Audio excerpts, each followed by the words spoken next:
Janie, this salad's fabulous. I love your recipe. But, Annie, that's your recipe. Come on, you changed it. Well, I did change to Crisco oil. Makes salads taste better. That's right. Here's why. Other oils and vinegars separate, but Crisco oil stays blended longer, so salads taste better. From now on, I'll use my recipe and your oil. Crisco oil makes salads taste better than any other leading oil. This is Aurora, the French wine grape whose vines we've been carefully nurturing for the last 20 years. Until you've tasted the wine we've made of it, how will you know whether or not it was worth it? Aurora Sauterne, one of the many fine dinner and dessert wines from Great Western. The great American wines from New York State. The coldest spot in the state tonight is up here in Poughkeepsie. It's 31 degrees there. And there is a weak cold front that goes across the St. Lawrence Valley. This is so weak, actually, that very little rain or snow is associated with it. And it should be moving in this direction toward the northern part of the state, so we'll not be affected by it. There is some shower activity, very light rain in White Plains. New York City is about the warmest spot at 39 degrees. And here in Syracuse, we've had very little change in temperature over the past 3 or 4 hours. The high today in Syracuse was 38 degrees, only 1 degree up. And the lowest overnight was 34 degrees. And let's take a look at the national weather map.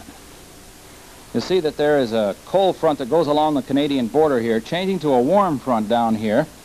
And this is a high pressure area in the center of the nation near Kansas. And this is a cold front that swings all the way down by the Gulf. There's a warm front that branches off of that, and there's a high pressure area here, and another one down here off the coast of the northern coast of Florida. And this low pressure area will be moving in this direction, and so will have very little effect on our weather. It was 14 degrees below zero this morning at Bemidji, Minnesota. This low pressure area here is expected to move across the Great Lakes by the end of tomorrow. This is a cold front moving down in this direction, and the high temperature for the nation today was 77 degrees in California. Let's take a look at the satellite map. And if you work hard, you may actually see central New York and New York State there, but there is such a heavy cloud cover. Most of the nation had gloomy weather, as you can see. The only spot that was really sunny was down there in Florida. The rest of the southwest area has a light, low cloud cover. We can't see it too well on the satellite picture, but it's there. And the rest of the nation is thick with clouds. Here's the weather forecast now for Syracuse and vicinity.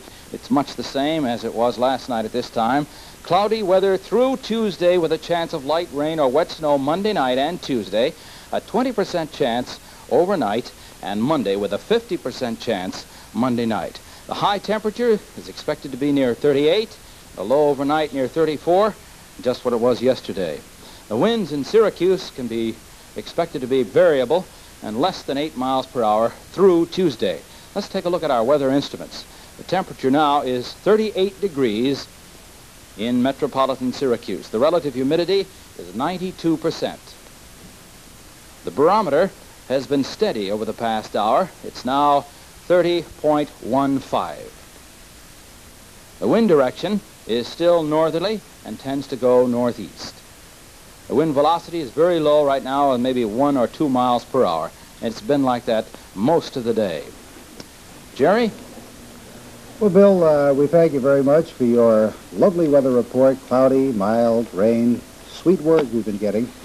I don't know. People like a white Christmas. Couldn't you have brought it or made it snow if we're going to have precipitation? Don't you have any influence at all? A guy like you, big, strong. Big guy.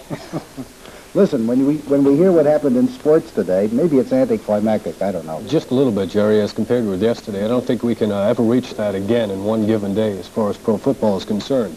Who's it going to be? What's it shape up to be? I think it'll be Miami and Dallas in the finale. Are you going to go out on a limb, Dave? Yeah, I'm out on a limb. All right, you're out on a limb. Cut yourself Well, off. pro football widows, there are 8 games remaining as of last week. Tonight, there are just 4. This afternoon, Washington and Miami won their pro football games against Green Bay and Cleveland. And so the Redskins and the Dolphins continue on the road to the Super Bowl, hopefully for them. After yesterday's thrillers, as we just mentioned, everything would seem anticlimactic, but today's game certainly had their moments. Here's Chester Marcole of Green Bay booting a field goal. The only time the Packers led in the game, it was 3-0 in the second quarter. On the ensuing kickoff, watch Herb Mulkey. He's a walk-on for Washington. He just came into camp. Now he's picking up the football. He'll run 40 yards for the Redskins on a fine run back. It puts Washington in good field position. Billy Kilmer, the Washington quarterback, hits Roy Jefferson on this down and out in the second quarter. This will be a 60-yard drive in 6 plays. Here's Larry Brown, the Washington Redskin running back, who was shaken up, but he gained 101 yards on the day. Now we'll see the culmination of the drive by Washington as Bill Kilmer goes back to pass. It's a play-action pass, a good fake into the line. He sets up plenty of time, throws right down the middle, a perfect strike to Roy Jefferson, and this is the last time Green Bay led. Now it's 7-3 Washington with the extra point by Kurt Knight.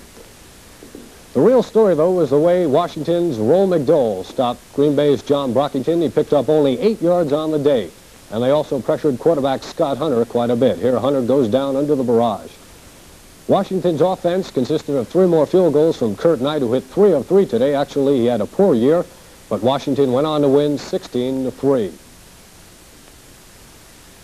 Down in the Orange Bowl of Miami, as we'll see in a little bit of time, it was a different story. Here, quarterback Mike Phipps throws. It's the first of 5 interceptions on the day, and Nottingham High School star graduate Doug Swift picks off the pass by Phipps.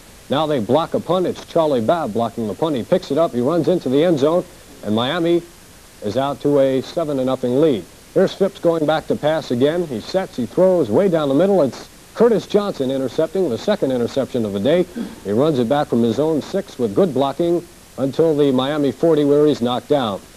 Now when Cockcroft wasn't having trouble with the defense, his own center was putting him in trouble as he scrambles, tries to get away, but he's knocked down on 4th down. A field goal made it 10-0, and here's Phipps throwing, and Dick Anderson is intercepting for the Miami Dolphins. But Phipps comes back and he shows he's got a lot of courage as he runs this gutty bootleg play into the end zone to make it 10-7 in the third quarter. Another field goal by Yempremian upped it to 13-7, and here Phipps goes back to pass. Watch this. As the ball is intercepted by Anderson, his second interception, and on the run back he fumbles it. Fair Hooker recovers for Cleveland. It was actually a gain on the play for the Browns. 2 plays later, Phipps back to pass. He spots Fair Hooker all alone in the end zone. He makes the catch, and look at this. The Browns are on top 14-13. But here come the Dolphins right back. Earl Morrall, the veteran, throws down the middle. He's got Paul Warfield on a sensational catch at the 22.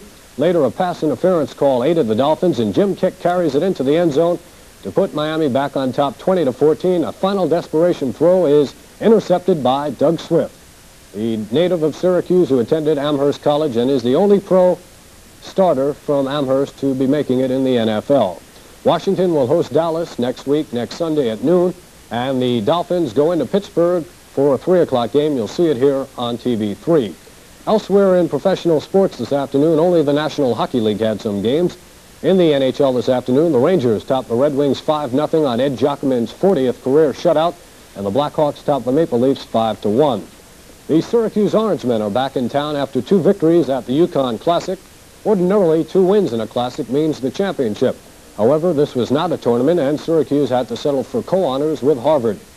Syracuse was led by Dennis Duval, their tricky junior guard. Duval was named the tournament's most valuable player, and he thrilled the fans both nights with his tricky dribbling and just command of the basketball.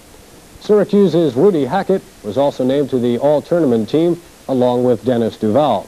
Syracuse will be tournament-bound next weekend. The Orange will be meeting Bowling Green in the opening round of the Maryland Invitational Tournament. If Syracuse gets by Bowling Green and Maryland tops Georgia Tech, there'll be a rematch of their NIT game from last year. And the Blazers are off until Wednesday night when Johnstown comes in for a visit. Syracuse will be trying to win their 16th game in a row.